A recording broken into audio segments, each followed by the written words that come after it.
everybody in the box trying to get it out. And I know none of us wanted to lose like that, so I'm not completely sure how I got to it, but I got it done. How were you able to make the kick save in the first half, too? I've been told I've got pretty good reactions, so just was able to get down to it.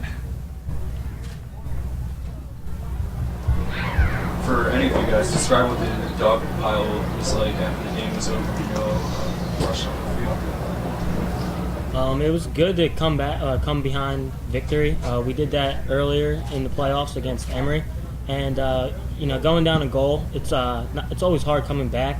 But we're not going to give up. We have a lot of heart in this team, and we're going to fight to the end. And we weren't going to, lose 1-0 without leaving it all on the field. Was the celebration better this time than it was versus Emory? Of course, it was much better. I mean, this game obviously means a lot more.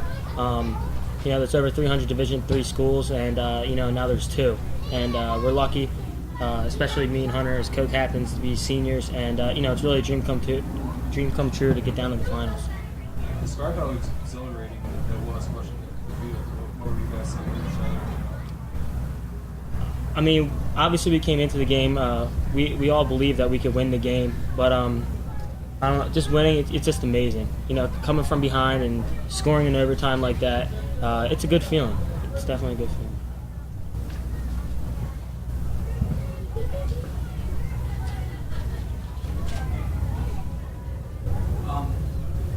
As far as some of the tactics go, it seemed as though they looked for a lot of the long ball, particularly after they went up. Well, you guys, it seemed as though you were trying to bring the ball down, get it to the feet of your wide player Spanier, and in particular Spanier, and try to look for passes, penetrating passes inside the box. Was it temptation to resort to the same style play they did in desperate matchups? No, because as a back, when you picked your head up, they had so many players back that we didn't really have that opportunity to hit the long ball. The only people that were open was maybe an outside back or center mid, and then that would free up an outside mid, which is a pretty vital place to attack a team. It's easier to break them down.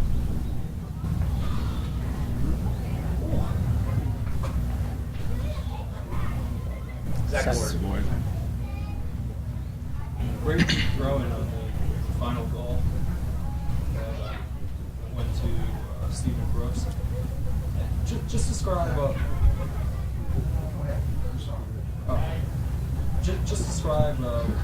what you've done throughout your career to work on throw-ins to get it so close to the goal box.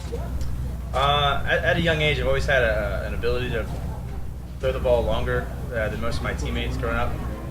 But I think just practice, working on a form that really works. And I mean, it's clear that it has been working for years. But doing whatever I can to strengthen my muscles and everything I can to get the ball further and further into the box. How many times do you work on that in practice? It depends. I mean, when we scrimmage, if the ball is down there, I'll take a throw in. But for the most part, I really don't work on it. The most time I work on it is in the weight room, just doing specific exercises and stuff. What are some of those exercises? A lot of tricep and core workout, just to strengthen the muscles and get throw in. With the tricep workouts, like how heavy are the weights? I don't necessarily do a lot of weighted. I do a lot of body weight, so like dips, and then we do a thing called we call them ball slams, so I just take a medicine ball and slam it down, just to work on it's actually the same motion for a throw in too, so it works out really well. Do you know how much the medicine ball is off you? 12, 15. When you said at a young age too, how young were you when you threw a ball into the box? Probably started when I was in 7th grade. Is when it really started to shine. Although the fields at that age were narrower, clearly, but I've been running doing these plays throughout middle school and then throughout high school. Just try to find a player at the near post or the center of the goal, try to flick it on, or actually just find the net if we can. So. What high school did you go to? I went to Battlefield High School in Northern Virginia. Stephen described that last 16 seconds to go combination of you guys there a little bit.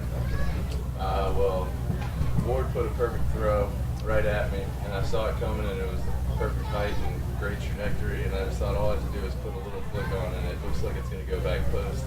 And I hit it, and I turned around, and I couldn't really see it too well, but I saw the net flick back, so I knew it went in. I didn't know if it was off of me or another player, but it was exciting. Good job. So you guys grew up in Trinity, Ohio Wesleyan, Emory, now Bowdoin. Describe your emotions heading into the top team in the country tomorrow. I mean, I'm on cloud 9. I mean, I'm loving every minute of it. It's just the group that we have is amazing. It's just it's the never say die attitude. We don't want to end. I mean, having 10, 11 seniors, we don't want to end our season. We want to keep playing. Again, like we go into each game is, especially as seniors, every game's your last. And, we don't really look, at your numbers, like how many goals they scored or what their rank is. The only thing that matters is what's going on in between the touchlines that day. And we know if we play our hearts out and we leave it on the field, win or lose, we're going to be happy with the way we played. And fortunately for us, over the past month or two, all of our hard work has actually turned out to be real successful for us.